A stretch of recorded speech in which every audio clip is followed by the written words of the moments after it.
ถานีวิทยุกระจายเสียงแห่งประเทศไทยจังหวัดเชียงใหม่ AM 1476 กิโลเฮิรตซ์สถานีวิทยุภาคภาษาชาติพันธุ์แห่งเดียวในประเทศไทยที่มีความทันสมัยเชื่อถือได้สร้างอัตลักษณ์กลุ่มชาติพันธุ์สู่สากล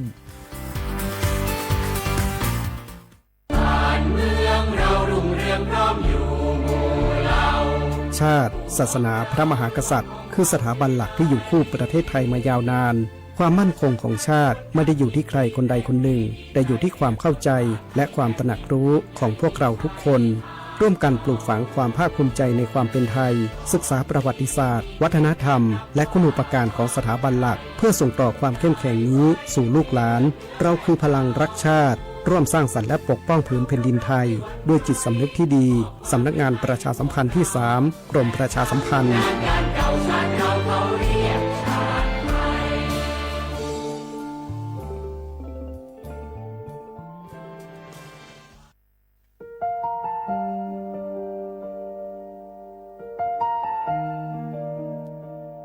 ขอน้อมเกล้าถวายอาลัย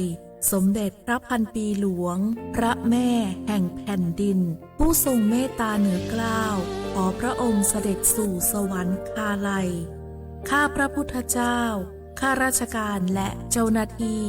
สถานีวิทยุกระจายเสียงแห่งประเทศไทยจังหวัดเชียงใหม่กรมประชาสัมพันธ์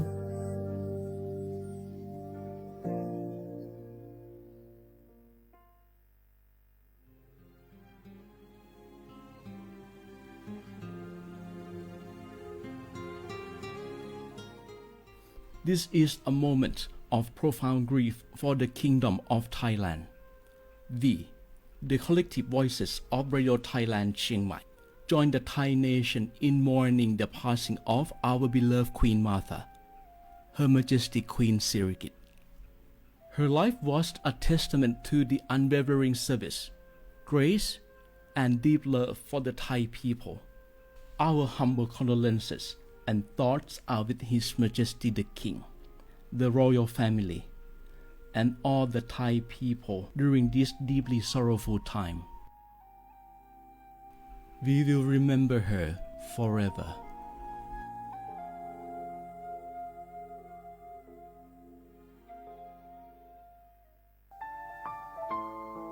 เฮาข้าพี่น้องเจ้าคือไตมีตั้งหม่องเจออันเจ้านางหอคำสมเด็จพระนางเจ้าสิริกิติ์พระบรมราชินีนาถพระบรมราชชนนีพันปีหลวงเลยเข้าสวนหมักหักคำน้นเพกว่าย้อนสู้เก่าตึงปันเฮาวิเย็นขวัญเงาเจ้าเฮาขาหอดถึงตีสุคติกัดเย็นเสกำเฮาขาพี่น้องก้นคือไต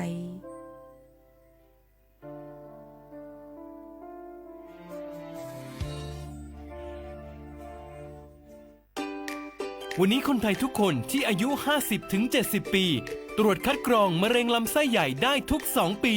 ที่คลินิกเทคนิคการแพทย์ชุมชนอบอุ่นไม่เสียค่าใช้จ่ายเพียงใช้บัตรประชาชนสังเกตสติ๊กเกอร์คลินิกเทคนิคการแพทย์ชุมชนอบอุ่นหรือจองคิวได้ที่แอปเป๋าตังค์เมนูกระเป๋าสุขภาพเลือกสิทธิสุขภาพดีป้องกันโรคดูแลคนไทยห่างไกลจากภัยร้ายมะเร็งลำไส้ใหญ่30 บาทรักษาทุกที่ที่คลินิกเทคนิคการแพทย์ชุมชนอบอุ่นสอบถามเพิ่มเติมสายด่วนสปสช1330 24 ชั่วโมง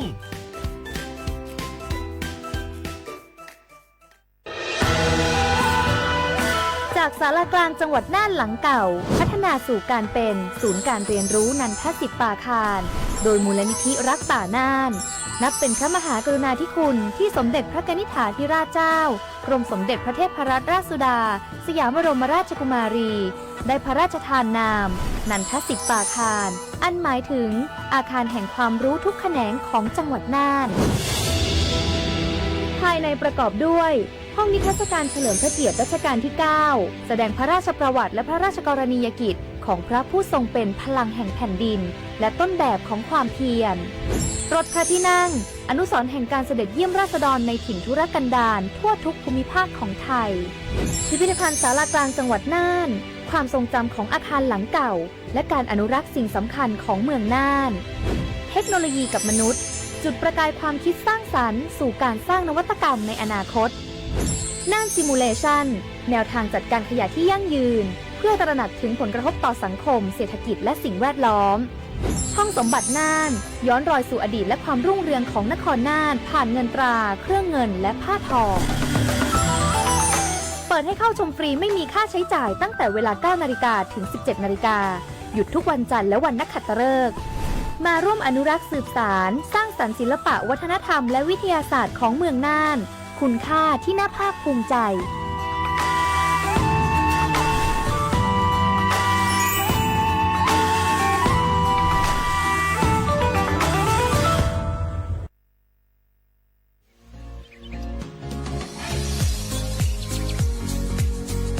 จำหนังเปิงมติครม.มือวันที่29เดือนธันวาคม2สิงหาคม67เฮาฮิปเน็ตแกลิดปัญหาสถานะและสัญชาติคนอันอยู่ตั้งเมืองจึงไทยจอมาตรา17นั่นตอนตาพี่น้องเฮาเขาอันเข้ามาอยู่ตั้งเมืองไทยหึงนั้นและมีไว้เข้าจอมเปิงเฮากว่ายืนย้อนสถานะต่างดาวของเมืองถูกแม่นจอมเปิงไล่ตอนตาลูกอ่อนอันเกิดตั้งเมืองจึงไทยมีอู่อำนั้นก็แม่มีไว้ทะเบียนประวัติบุคคลไม่มีสถานะทางทะเบียนอำนั้นไว้10ปีถูกแม่นเยาวในจึงเฮาก็ยืนย้อนสัญชาติไทยจอมหนังมาตรา7ทวีไล่พออยู่ตั้งกรุงเทพมหานครกว่ายืนไล่ที่สำนักบริหารการทะเบียนกรมการปกครองพออยู่ตั้งต่างเจตวันในจึงกว่ายืนไล่จอมหนังวัดไว้อันเปิ้นออกปันเฮาคานั่นเข้าย้ำเหตุการณ์จอมหนังหลวงปองจึงต่อพอถึงวันที่29เดือน6 2สิงหาคม69ค่ะ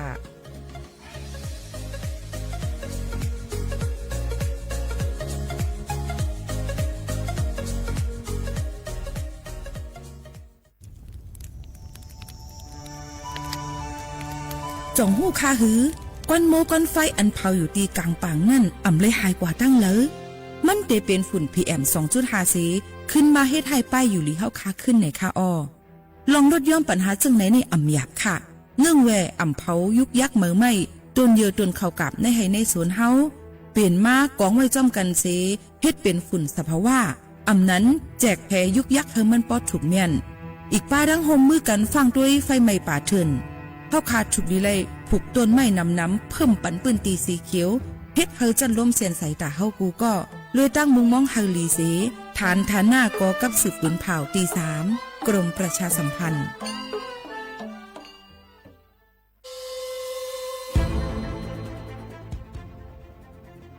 ย้อนผิดหมอกพี่น้องเขามาโฮมเป็นจุ้มเหลียวกันดังเจดอนเก้งใหม่โฮมกันแกลิดปัญหาไฟไหม้ป่าเถินหมอกก้อนก้องก้อนมูและฝุ่นเล็กๆ PM 2.5 ค่ะสั่งว่าทั่วพันไฟไหม้กับสืบกว่าตึงลาดไลตีอองตีแกลิดปัญหาไฟไหม้ป่าเถินและหมอกก้อนเจดอนเก้งใหม่หมายโฟน0531128808ในค่ะอเจดอนเก้งใหม่ค่ะออกปักเปิงหมายมีให้กังแกลิดปัญหาหมอกก้อนก้องก้อนโมและฝุ่นเล็กๆ PM 2.5 เนื้อปืนตีเหลออันอ่ำเลยคว้างเฮาเผาผ่านมาดีแอปพลิเคชันไฟดีห้ามเผากำเร็วในนั้นค่ะอย่าไปเผาล้าอ่ำว่าได้เปลี่ยนตีกลางปางอองตีห้ามเผาเกยยุกยักไม่ดอกกูอันในค่ะแต่เอาวันที่1เดือน1อิงเกรด2เหงปลาย26ต่อถึง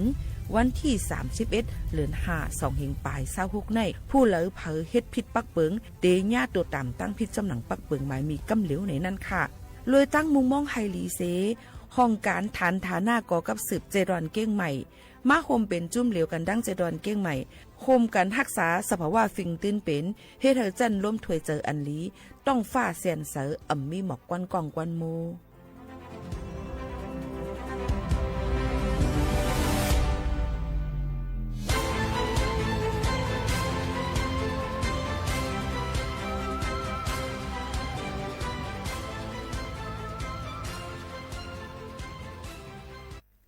พี่น้องเขาสนใจใครปืนเผาผ่านตั้งห้องปล่อยเสียงสวทเก้งใหม่ปั่นตั้งหูห่มปลาดังมีดังซื้อถ่อมแจงแล้งหลีกว่าไก่ในปืนตีเจดอนเก้งใหม่กับสืบมาเลยดี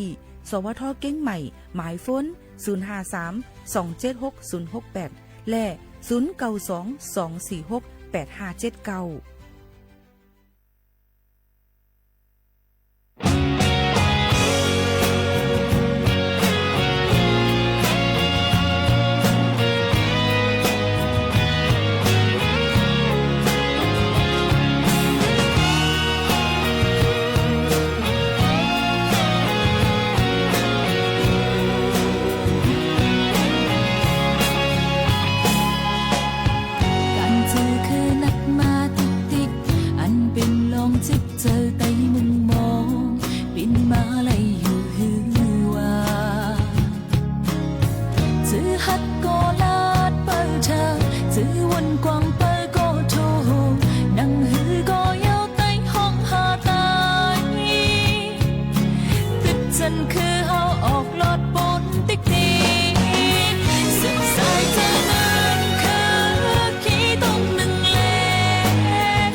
สูงค่าเหมือสูงพี่น้องพุงยินถ่อมเสียงใต้ตั้งเสียงกูก็กูก้นค่ะทบกันดีเนอร์ตอนการห้องปล่อยเสียงสวทเก้งใหม่ AM 1476กิโลเฮิรตซ์ปืนปล่อยเสียงกูวันพอถึงมาข้าวยาม10 โมงถึง 11 โมงกลางในกลางค่ำอยู่จ้ำขาวโหมขาวโนนสุภาวันเชื้อสารวินเป็นอุ้ยก่ออุ้ยเสปอแม่ปีน้องๆเขาอยู่จ้ำกันดีในเฮาปองแม่พี่น้องเขานั้นมีลองตั้งซื้อเจอเนี่ยค่ะกว่าอะไรไปอะไรก็อยู่ดีกินวันก้างยานพี่เคนกันกูก็กูก้นเสกัมเนี่ยค่ะเอามาฝากตอนทุกถึงกันซึ่งหนังไหนค่ะเนาะอยู่เป็นอ้อยก็อ้อยเสจอมกันสังเสว่าพี่น้องเขาเลยฮับถอมเนี่ยก็ให้มีดังซื้อใจกันกูก็กูก้นค่ะตอนด่านในวันเมื่อในก็เดถึงมาในวันอังคารที่17ในค่ะพี่น้องเขาเดถึงมาในวันอังคารที่17เหลินทน22เหงปลาย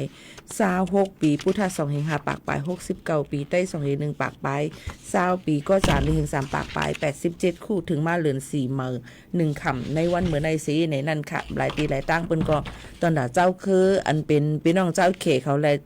นับย้ำอันมีเจอใส่เหเงินคือพี่น้องเขเขานั่นในก็ดีเป็นวันอันที่พี่น้องเขากินแลนะคะครึ่งปองให้สร้างนะคะ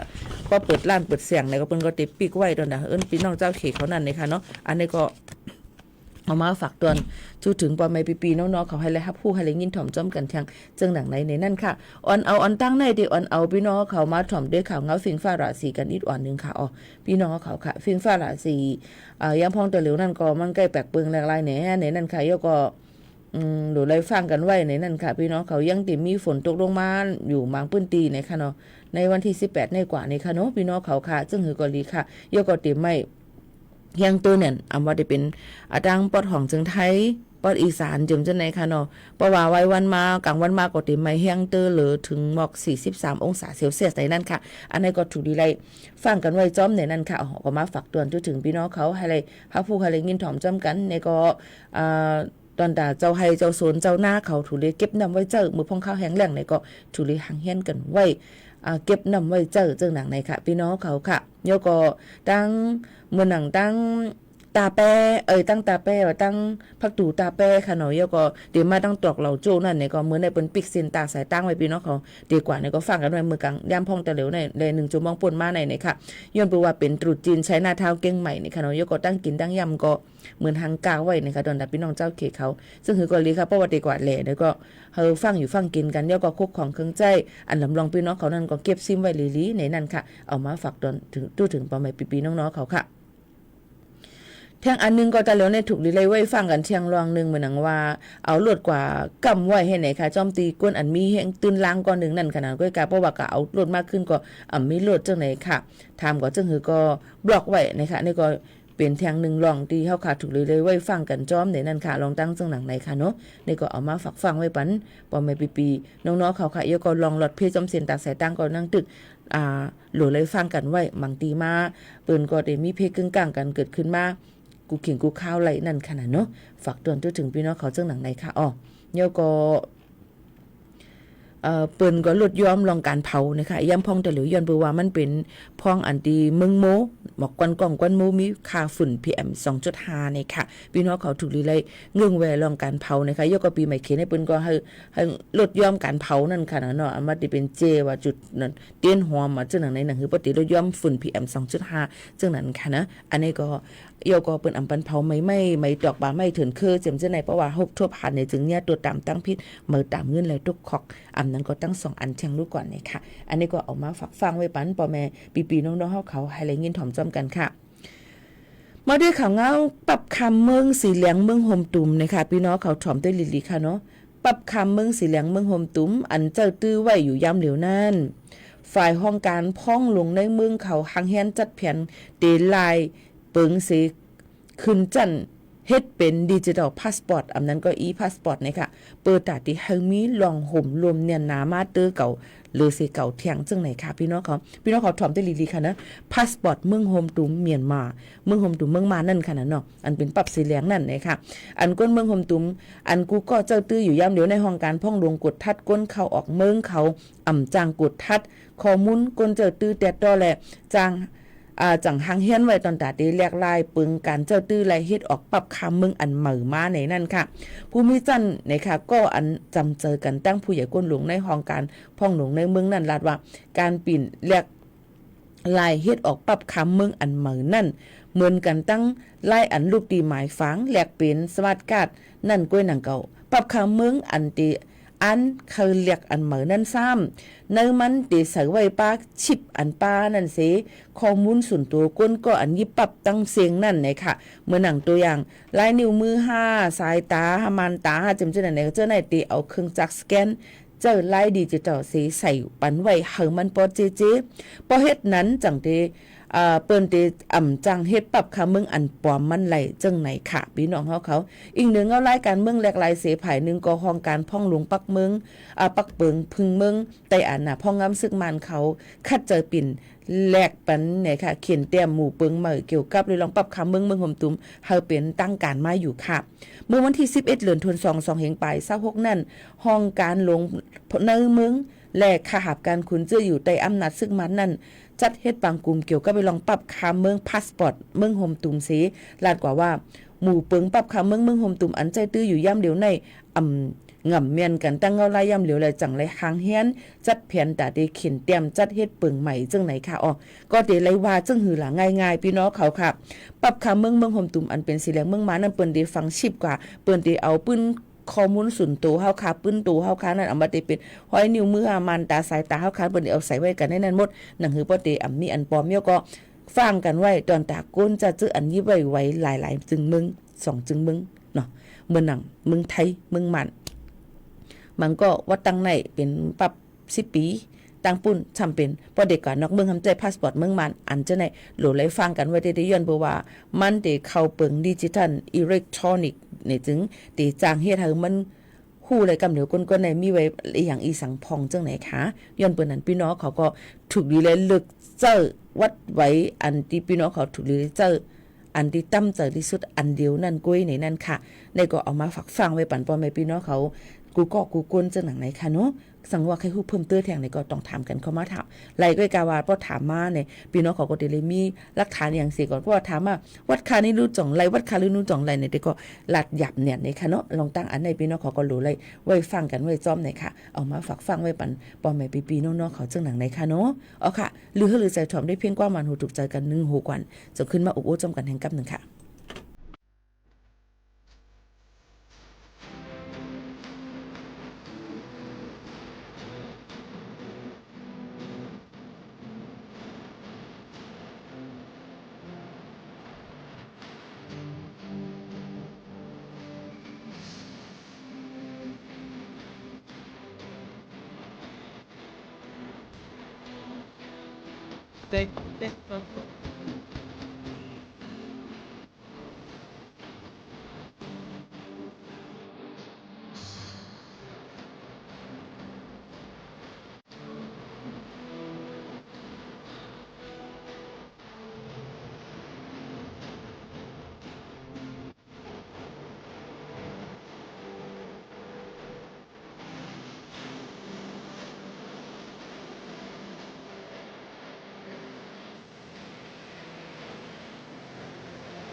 อ๋อค่ะพี่น้องเขาค่ะถ่อมซ้ำกันในหนุ่มไว้มีเลยในนั่นค่ะนี่ก็เป็นเพียงความที่พี่น้องเขาย้อนกันเข้ามาใจแสงจอมฟ้าห้องไว้ค่ะอ้อฝากปันพี่น้องเขาลิงินถ่อมซ้ำกันในนั่นค่ะหมักปอกมาในหลอมมองหาศูนย์ในค่ะทำปอคือไว้เอาในค่ะนะก้อยกาจึงหือกอลีพอมันถึงวันมันมามันตื่นมาคอยกันเนาะพี่น้องเขาค่ะผมชมภาพตอนกูก็เลยอันถ่อมตั้ง Facebook อันตัวดังไลฟ์ TikTok ในค่ะหลายตีหลายตั้งค่ะนะยินจมขอบใจกูก็กูก้นค่ะที่ต้องตักกันเข้ามาจอมกันที่ในนั่นค่ะยก็กำเลยเขาขามาถ่อมด้วยแทงเมื่อไกลเลยลัดกว่าว่าปรับคำเมืองมานอันเป็นปรับสีเหลืองเมืองห่มตุ่มนั่นในแต่หรือเปิ้นติเปลี่ยนไปแลกลายมือหนังหือมันปกติมีอันปลอมแหละหนังหือมันปกติขึ้นกับนั่นเปิ้นก็ติใจเป็นพาสปอร์ตอันนั้นก็ดิจิตอลนั่นค่ะนะพาสปอร์ตเจ้าหนังนั้นค่ะเนาะก็ติจ้างเฮ็ดเธอก้นเหมือนหนังว่าก้น2เมืองก้น2ที่2ตั้งแล้วจะขยับไว้นะคะในก็รู้เลยเลือกเอาอันใดอันนึงนะคะกำในแทงอันนึงนะคะเพราะว่าพี่น้องเขามีไว้วัดไว้วัด10 ปีอันเข้าเมียนปึงจอมหนังปึงหมายมีอันเปิ้นตำวางไว้จอมหนังมาติครมอันเปิ้นตำวางไว้นั่นว่าให้กว่ายินต่างดาวถาวรเนี่ยนั่นค่ะเนาะนั่นในจึงตั้งอำเภอเวียงแหงอำนั้นก็ตีตั้งลุมเจเวงเมืองแหงเวียงแหงนั่นเนี่ยค่ะเปิ้นก็ปืนเผาไว้นั่นค่ะเพราะว่าตาเหลียวนั่นสังเจอว่าปีน้องๆเขานั่นโดเลยมีคิวนัดหมายก่อนเนี่ยค่ะจ่องไกไล่นั่นค่ะเนาะพี่น้องเขาค่ะเปิ้นก็ตีไล่นั่นค่ะยก็แต่เหล่านั้นเพราะว่าวัดไว้ญาจำหน่ายในเปิ้นอำไปเฮ็ดปันอีสังในนั่นค่ะพี่น้องเขาเปิ้นอำไปเฮ็ดปันอีสังในนั่นค่ะย้อนเพราะว่าเปิ้นที่เฮ็ดปันตอนตาอันผ่านอนุมัติอันเปิ้นผ่านกว่าเลยลองว่ามาตรา17มาจำจังได๋ค่ะเนาะอันเปิ้นหางเฮียนไว้ปันตอนตาได้เฮ็ดปันนั้นมันสิมีรายชื่อลงมาก็ปนั้นพี่น้องเขาจะเจออันอยู่ดังเวียงแหงกับศึกมือต้องถามตีปีที่น้องก็เลยอำนั้นเข้ากับด้วยดีต่างเฮิรนสอมก็เลยนะคะปกครองอำเภอเวียงแหงจังหวัดเชียงใหม่เบิ่นได้มีรายชื่อไว้ว่าเฮาค่ะก็ยืนยอจ่องมันไลอันไหนจอมหนังว่าถูกเมียนกูเมียวนะอันถูกเมียนกูเมียวก้วยกาถ่อมด้วยลีก่อนค่ะพี่น้องเขาก้วยกาว่าเนี่ยค่ะเปิ้นย้อนปืนเผาว่ามือติ่มเอามือวันที่2เดือนวันที่2เดือนเฟบรุป่นมานั่นนะคะเปิ้นปันงานทะเบียนและบัตรมังอันในค่ะเนาะตอนดาก้นอันที่มาเขาเมืองเลยถูกแม่นจอมพักเบิงใหม่มีจำหนังมาตรา17ต่างดาวมีไว้นั่นค่ะเนาะแต่เอาในกว่าต่อบ่ถึงลองการเปลี่ยนแปลงแลกลายในนั่นค่ะเยอะก่อนหนังคือปติเงื้องเวลองการเฮ็ดผิดปักเปิงลองวัดลองไหวนั่นในค่ะเนาะตีตั้งสำนักทะเบียนอำเภอเวียงแหงเปิ้นก็หมอกลาถึงว่าอันตีไปปันเฮ็ดอีสังตีอำเภอเวียงแหงในมีอีสังพองหลานะคะก็แจงเข้าแจงออกแจงย้ายเข้าย้ายออกไปเฮ็ดปันนะคะเนาะยก็เปลี่ยนชื่อนั้นก็นามสกุลก็ไปเฮ็ดปันแก้ไขวันเดือนปีเกิดในก็ไปเฮ็ดปันแต่เอาวันที่2มาโตบ่ถึงว่าติมีลองปืนเผามาลองมีการเปลี่ยนป้ายแลกลายเที่ยงจังไหนค่ะพ่อแม่พี่น้องเขาอันนี้ก็ เอามาปืนเผาปันพี่น้องเขาให้ฟังกันไว้จอมนั่นขนาดแล้วก็เอาเต็มเลยซุ่มข้าวยามมือนั่นขนาดมันไก่ค่ะลูกเนาะอันในเจ้าหนังไหนค่ะก้อยกาเปิ้นก็ติครึ่งปองเฮ็ดสร้างปันจ้าเจออันมีไว้วัดคิวเสไลคิวมันมาเย้าเนี่ยค่ะจอมหนังผู้ได้รับการอนุมัติเนี่ยค่ะเป็นเลินกว่ามันได้มีรายชื่อมาไว้ปันในนั่นค่ะลองการเหตุการณ์จอมหนังมาตรา17ในเนี่ยค่ะก็ได้ใจข้าวยามหมอก 1-3 วันเย่าก็จ่องไกพิจารณาลองหลายอันสิครึ่งปองให้สร้างกว่าเจ้าหน้าที่เปิ้นก็ได้ขึ้นมาหมอกลาดปันเที่ยงจึงนั้นค่ะพี่น้องเขาอันในลำลองเนี่ยในค่ะเนาะมันก็ในขึ้นมือว่าได้แจ้งออกแจ้งไข่ออกเข้าจำจะได้ไปเฮ็ดปันในค่ะเนาะอันนี้ต่อบ่ถึงเปิ้นที่มีลองเปลี่ยนไปแลกลายในค่ะอันนี้ก็เอามาฝากตวนถึงพี่น้องเขาให้เลยยินถ่อมจ้อมกันให้เลยฮับผู้จ้อมกันเที่ยงลองตั้งจึงหนังไหนในนั่นค่ะพี่น้องเขาก็ฝากตวนถึงกันจึงหนังไหนค่ะยกก็ย้ำพ้องตะเหลวสแกมเมอร์มีนำเนี่ยในนั่นค่ะการหยอกเล่นกันนั่นค่ะเนาะก็ติมีมาหลายรองหลายอันมันก็หยอกให้เฮาหักยกก็ให้เฮาร้อยเงินปันเขายกก็หมังลองมาอันมาลาดวิดีโอข้อมาก็เหมือนก้อยกะบะบางลองมาอันมันก็ติAI มันเฮ็ดอะไรเหมือนคือกับมันลองอันเตมันก็มันเฮ็ดเป็นไรนั่นค่ะเนาะก็นั่นแหละพี่น้องเขาก็หลูมีสมาธิตั้งมั่นให้ลีอย่าไปจะหิบใจเน็ตโอนเงินร้อยเงินกับปันเปิ้นจังหนังไหนค่ะเนาะอันนี้ก็ลำลองเนี่ยนะคะกำลังเปิ้นได้หยอกเลี้ยนลูกอ่อนอันนั้นก็ก้นเท่าจังหนังไหนค่ะยกก็แทงลองนึงนั่นเนี่ยค่ะเนาะมันก็ติมีเนี่ยค่ะมาเทียงอันเหมือนนึงค่ะอ้างว่าเป็นบัญชีไทยวัสดุอันนั้นก็เป็นรองการก่อสร้างเนี่ยค่ะเป็นเสียงก่อสร้างจังไหนค่ะกับสืบมาว่าสู่ก็ซื้อ ตู้เย็นเครื่องซักโครกเนี่ยค่ะตังนั่งโซฟาเนี่ยค่ะมันเป็นหลุด QC จังไหนค่ะเนาะว่ามันได้มีจังไหนต้องสุขอะไรไหนบ่สุขอะไรก็มาซื้อรายการขันมันก็ถูกจำจังหนังไหนค่ะลองตั้งจังไหนเนี่ยค่ะเนาะมันเจอลองเตมันเนี่ยค่ะเพราะเป็นจังไหนเนี่ยเน็ตวางกว่ากำเดียวเนี่ยห้ามแอดไลน์ห้ามสแกนสั่งกว่ากำเดียวเนี่ยนั่นค่ะไทยวัสดุอันว่านั้นมันมีลองการย้อนเงินขึ้นผ่านตั้งไลน์จังไหนเนี่ยค่ะเนาะอันนี้ก็เป็นลอกไล่การหยอกแหลนเทียงหนึ่งอันเนี่ยค่ะฝากฟังไว้ปันโยก็ตะเหลียวตีหันค่ะเนาะคำฮัดตักสิงค่ะเนาะย้อนบอกว่าฮัดจอยแถมจอมเนี่ยค่ะในไตเขาขาในก็เหมือนกันเนี่ยค่ะเนาะกำนำก็จะมีว่าฮับซื้อเงินปลอมฮับขายเงินปลอมฮับแลกเงินปลอมซื้อหาเหงเฮาปันสู่5ล้านเต็มเจ้าหนังไหนอันนี้มันได้เป็นการหยอกแหลนกันมิจฉาชีพเนี่ยค่ะเพราะเฮาปันเงินเตกว่า 4-5,000 ก็เปิ้นก็บล็อกเขาค่ากว่าเปียแล้วเงินก็ห่อมไหลอีสังย้อนเปิ้นนั่นแหละมีติแล้วเปิ้นได้เจอเงินปลอมกันเนี่ยค่ะเนาะอันนี้ลองตั้งเจ้าไหนฝากฟังไว้ปันจอมเดียวก็เปิ้นได้เอาแค่พังตังก็อันเนาะค่ะยุ่มยับนับถือเสมันก็ฮู้จักมักจือเป็นสาหังหรือยังงามเฮ็ดว่าเป็นเฮ็ดเงินปลอมเต็มเจ้าหนังในก็นั่นแหละเปิ้นต้องให้ฟังว่ามื้อเฮาค่ะอ่านเงินเตหามื้ออย่างเงี้ยอย่าเวลาลีต่างก็เปิ้นได้เอาอันนั้นคลิปอันนั้นในกว่าเจอเป็นลองผิดปักเปิงหมายมีจังไหนค่ะลองตั้งอันไหนมีในค่ะเนาะอย่าไปกว่าใครไล่ในค่ะเงินปลอมได้ในค่ะเนาะกนซื้อกนเฮ็ดกนขายมันตึนผิดปักเปิงหมายมีตกคอกตามเงินตกคอกเลยมาตามเงินจอมไหนนั่นค่ะอันไหนลำลองเนี่ยในค่ะเนาะเที่ยงอันนึงต่อเร็วมาในเหมือนดังว่าย้อนตั้งจอยแถมใกล้มาเนี่ยค่ะกูวันตียิ่งหมวกขาโน้นเนี่ยขามฮัดจอยแถมอีสังย้อนเพราะว่าที่ห้องปล่อยเสียงเฮาค่ะในเป็นรองห้องปล่อยเสียงตอนดาได้ปืนข่าวปืนเผาบรรพี่น้องเขาให้เลยครับผู้ลองข่าวเงาเลยฟังกันไว้กำพมาตูสกอถึงย่างกล้วยได้ไปเจอหนังเก่าในค่ะเนาะอย่างนั้นแหละพี่น้องใต้เฮาคากำพองก็มีค่าในโผค่าเป็ดค่ากายเย้าว่ามีเงินเลี้ยงนุกเลี้ยงนมมีนมมีเงินซื้อน้ำนมเลี้ยงลูกน้ำนมค่าก็มีจำเจอหนังไหนก็ไม่บ่ถามว่านายจ้างมีกะเฮ็ดว่าเฮ็ดไว้ว่เอานายจ้างออกปานนายจ้างออกปานว่าจ้างจอยกันจึงหือในค่ะย้อนว่าการหยอกเลี้ยนในมากกูผู้กูตั้งลีกูเนี่ยในค่ะเนาะตอนน่ะเฮาก็เฮาบ่ขันเจอเย้าในค่ะพี่น้องเขาย้อนนั่นแหละแค่ดป่องเจอปันเสก็มันก็ว่าค่าคันเจอไหนย้อนจังจะแถมอีก1รู้เนี่ยฮู้เตห้ามเตหันเลยค่ะน่ะย้อนเปิ้นนั่นแหละเจอว่าเจอล้ำเจอว่ามีเจอเมตตากรุณาค่ะก้อยกากับปานตะเหลียวในลีโกเนี่ยนะคะอันลีโกหรือสิเปิ้นก็มาในเหมือนดังว่าลีอีลูนาเจ้านั้นจึงในว่าในก็เปิ้นนั่นแหละแค่ดอกป่องเจอปันเยอะก็เจอว่าใครจอยในค่ะนะมันก็มาในมันหยอกเหรียญกันมาเลยลองตั้งเอาตั้งอีลูให้เนี่ยมาจอยกันเจ้าไหนค่ะเนาะกวนเฮากูก็มีลองตั้งอยากคันเจอกันกูก็ค่ะแหละก็ว่าเฮาขาดโตสู้มันกว่าอะไรซึ่งหือยก็ลอกไล่มันมีมันก็ว่าถ้าผมไม่มีการทั้งเนี่ยมันก็ฮู้ได้เฮ็ดซึ่งหือในค่ะพี่น้องเขาค่ะมันก็หลีฟังกันไว้เต้ๆเนี่ยค่ะเนาะก็กะว่าเพราะว่ามาว่า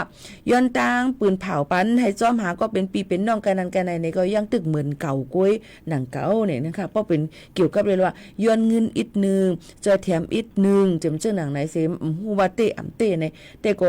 ไปจังแทบตัดเส้นเจอจอยเนี่ยค่ะอันในแค่ดอกป่องเจอปันใหญ่น้ำเสกัมคณะพี่น้องเขาค่ะอันนี้ก็ใครให้พี่น้องเขาปองใจว่าให้อย่างแรกย้อนกับที่พี่โมเขาโน่นก่อมจอยอีสังมาหลานย้อนประวัติเหลียวในก้นหยอกเลี้ยนกันในมันนำเตอเด้หันน้ำหันเจอค่ะเนาะเขาก็ฮัดจังอยู่เพิ่นนั่นค่ะแหละเนาะย้อนเพิ่นนั้นสังว่าพี่น้องเขามีลองตุกหยับขันเจอเด้ในนั่นก็เอามันก็ติมีตีห้องการที่เปิ้นจอยเทียมอยู่ในนั่นค่ะมันมีก็กะว่าเฮาก็รู้เลยในหลักฐานให้มันเต็มโทนนั่นขนาดหลายลองหลายอันจังนั้นค่ะเนาะก็ฝากไว้ปันพี่น้องเขาจะว่าใครจอยในนั่นค่ะก็กะว่า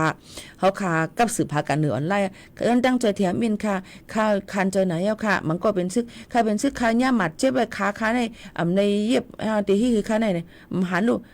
เผื่อว่าจังจอยเนี่ยเนาะถ้าอย่างไรเพราะเป็นในตับซึกสู่ก็รู้แล้วให้ตับซึกสู่จอยเนี่ยเปิ้นจอยเนี่ยเสียนก็เลีย50,000ก็เลียเฮียงก็เลียในแต่จอยเนี่ยค่ะเนาะอย่างนั้นแหละมันก็เขาว่าค่ะมีเขเป้ค่ะมีเงินตอนดัดที่100มึงมาเป็นทั้ง100มาตีกันในก็เลยซ้ำไปว่าในเที่ยงลูกก่อนย้อนเปิ้นนั่นแหละจังจอยเนี่ยค่ะนะอันนี้พี่น้องเขาก็รู้เลยฟังกันไว้ในค่ะเนาะลองตั้งจังไหนกูจังก็ตกล็อกก้นหยอกเลียนกินจังไหนนั่นค่ะก็ออกมาฝากตอนถึงจังหนังไหนค่ะสืบลือให้ลือใจถ่อมด้วยเพียงกว่ามันหูถูกใจกันเที่ยงลูกกวนค่ะพี่น้องเขาค่ะ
มาแม่ส้นไปค่ะหนึ่งเพียงความใจออกเมืองอริยะฮองไว้ค่ะเนอะมาฝากตอนจุดถึงพี่น้องเขาค่ะนี่ก็ตั้งเสื้อนี่มันอ่ำไกตู้เนี่ยก็สังเสื้อว่าเขาหมอปล่อยว่างสิอ่ำหึงอ่ำนั่นดีเลยอยู่จำลองข้างจำลองตั้งซื้อหุ่นหนูนั่นอยู่ในนั้นค่ะนี่ก็เป็นเพียงความปั่นเฮียงมาฝากตอนจุดถึงพี่น้องเขาให้ยินถ่อมจ้อมกันเนื้อตอนการเขาค่ะดีในเจ้งหนังไหนค่ะเอาพี่น้องเขาค่ะพี่น้องเขาค่ะรู้เนี่ยค่ะตาเหลียวในเหตุการณ์ไว้อีสังอยู่มันก็ว่าเหตุการณ์เซทอมอยู่เนี่ยค่ะพี่น้องเขาค่ะมันก็ว่าละเอียดค่ะซึ่งคือเกาหลีค่ะพี่น้องเขาค่ะมีมือหยับขันเจอไหนก็เขาค่ะก็ติมีลองซื้อเจออยู่ห้างจึงไหนค่ะเนาะพี่น้องเขาค่ะในก็คัดเจอเอามาฝากตอนจู้ถึงกันจึงหนังไหนค่ะกำเนียวค่ะมาถ่อมด้วยลองปืนหูตั้งหันนั้นก็เป็นลองคอสอนใจอิดออดปอดปิดมาฝากเตือนถึงพี่น้องเขาในวันเมื่อไหร่ค่ะก้นก็อันแก่นแข็งนั่นเขาได้ไปปึงอิงเปิ้นผายเหลียวก้วยค่ะนะก้วยเขาได้พึกเฮ็ดสร้างกูลองจอมเลยตู่เจ้าเก่าค่ะก้นก็อันแก่นแข็งนั่นว่าดีกว่าตั้งเลยไปตั้งเลยก็เย้าค่ะเขาได้เปิ้เฮามีก็อันก่อนจังดีกว่าก้วยเขาได้พึกกว่าหังก้วยก็เหลียวเขาเนี่ยค่ะก้นก็อันแก่นแข็งนั่นเมื่อพ้องทบปัญหาสีลองมาเขาเดว่นตาเดปลายกุ้ยเขาเดว่นหาลอกไล่เกลิดปัญหานั่นค่ะก้นก็อันแก่นแข็งนั่นว่าเดถูกก้นก็อันเขาหักปล่อยพาเปียดกว่าก็เขาเดไว้เจอแก่นแข็งเสสืบอยู่กว่าหังกุ้ยก็เลียวเขาให้ไล่ค่ะก้นก็อันแก่นแข็งนั่นว่าในจัดปานเดมีอ้อยก็มีก็หักอันอยู่ขิมคางก็เย้าเขาเตเจอเล็กมองเจอเขาเตสืบอยู่กว่าเฮามีตั้งเสื้อจอมเลยตู่เจ้าเก่าไฮไลท์นั่นค่ะย้อนนั่นแลสังสู่เจ้าใครเป็นก้นเก่าอันมีลองแก่นแข็งในจึงว่าในจัดปานตีเลยทบลองอีสังกะเย้าหรือเลยพึกปึงอิงตู่เจ้าเก่าและสืบต่อสู้กว่าไฮไลท์นั่นค่ะก็นั้นตีเลยเป็นก้นก็อันแก่นแข็งจุกมันเนือตัวเจ้าเก่าไฮไลท์ตับโลเลยกว่าปึงอิงเพออัตตหิอัตโนนาโถจำหนังความป่าลีเปิ้นลาดไว้ว่าตัวเจ้าเก่าเตเป็นตีปึงตัวเจ้าเก่านั่นค่ะเนาะอันนี้ลีดีสุดเย้าในนั่นค่ะมาฝากเตือนทุกถึงพ่อแม่พี่น้องเขาจึงหนังไหนค่ะจงไล่ใส่คาหือหมังปอกหมังเลยมาบางวันข่าวเงาก็ตีน้ำบางวันก็เพ่งความตีน้ำเนี่ยย้อนสั่งหลายย้อนบอกว่าลองหางเฮียนแลลองคึดตันเขาขานั่นนี่ค่ะเนาะแค่นปองเจอปันใหญ่น้ำสีกัมในนั่นค่ะพี่น้องเขาค่ะถ่อมจ้อมกันที่ในเย้าเนี่ยค่ะพี่น้องเขาค่ะเขาค่ะก็ยินจมขอบเจอเนี่ยค่ะกูก็ตีมาปั่นเฮียงเจอแล้วก็มาถ่อมจ้อมกันที่ในนั่นค่ะฝากตอนด้วยถึงกันเจ้าหนังไหนค่ะเนาะสืบมิ้นถ่อมด้วยเทียงเพลงความบานหูถูกใจกันเทียงรู้ก่อนจงขึ้นมาอุบอ้จำกันเทียงว่ามีลองอีสังเทียงจังไหนในตอนการเลื่อนชุดในวันเหมือนในเจ้าหนังไหนค่ะพี่น้องเขาค่ะหรือใส่ถ่อมด้วยเพลงความกันก่อนค่ะนะ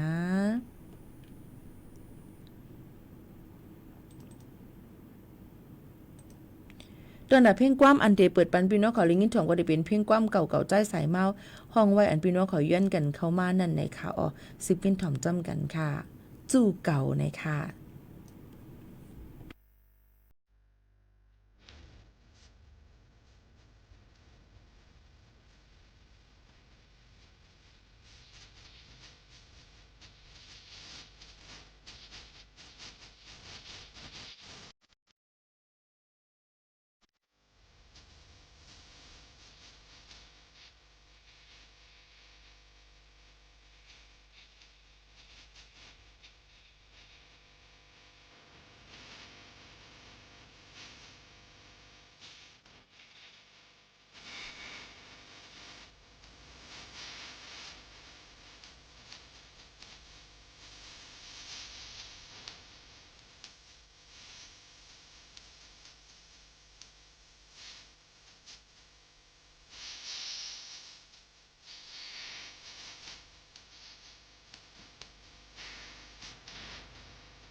อ๋อค่ะประมาถ่อมด้วยความเก่าๆจอยใส่เมาส์จังเลยเนาะเหมือนทางก็เรียกลงกับกำเดียวค่ะเนาะเหมือนทางเขาค่ะก็เรียกอยู่เฮ็ดไหนค่ะนะก็จะเลื่อนเท้าอ่ะก็ค่ะเฮาก็เท้าอ่ะก้นถอมก็เท้าอ่ะก้นหัวก็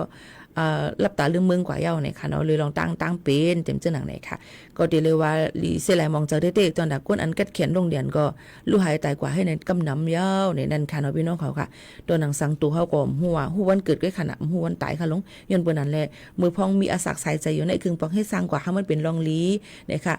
กาตุ้มเตอร์เผอเนี่ยค่ะเหตุการณ์รองลีเฮ็ดสังก็ให้โตก็สังก็เฮามันนะการก็ให้ขึ้นอย่าตื้อต้อนกันกูก็นั่นขนาดเนาะฝากไว้ปันกูก็ค่ะเมื่อในเป็นวันเฮาเสตามาผูกมาอยู่อย่าว่าได้เป็นวันเฮาอยู่วันเฮาจึงหือล่ะในวันอันเฮาค่ะมีรองตั้งซื้อจากวันอันเฮาค่ะมีรองตั้งอ่องหมานลองอ่องหมานนั่นไก่หางเฮาสังซื้อเฮาค่ะมีรองตั้งคัดเจอเนี่ยค่ะฝากไว้ปันกูก็ค่ะตอนแต่ในวันเมื่อในค่ะเฮายิ่งโมขาวนุ่นผัดยันพี่น้องเขาเมื่อกว่าก่อนส่งขึ้นมาโฮมาทบจำกันเที่ยงได้ตอนการเฮาค่ะที่ในเนี่ยค่ะ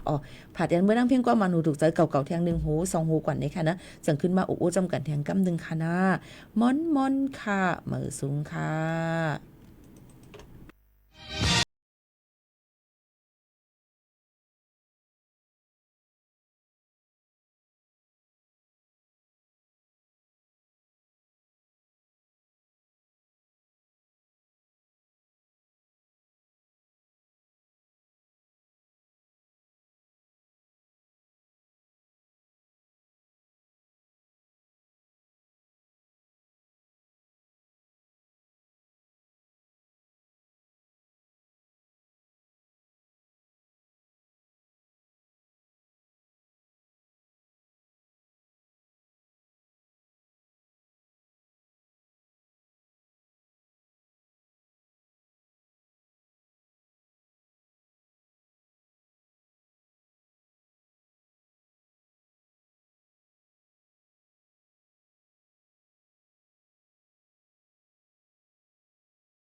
กต.รับรองผลเลือกตั้งย้ำไม่ว่าอยู่ตำแหน่งใดพร้อมทำหน้าที่อย่างเต็มที่อีกสักครู่กลับมาติดตามรายละเอียดค่ะ 25 กุมภาพันธ์ของทุกปีคือวันวิทยุกระจายเสียง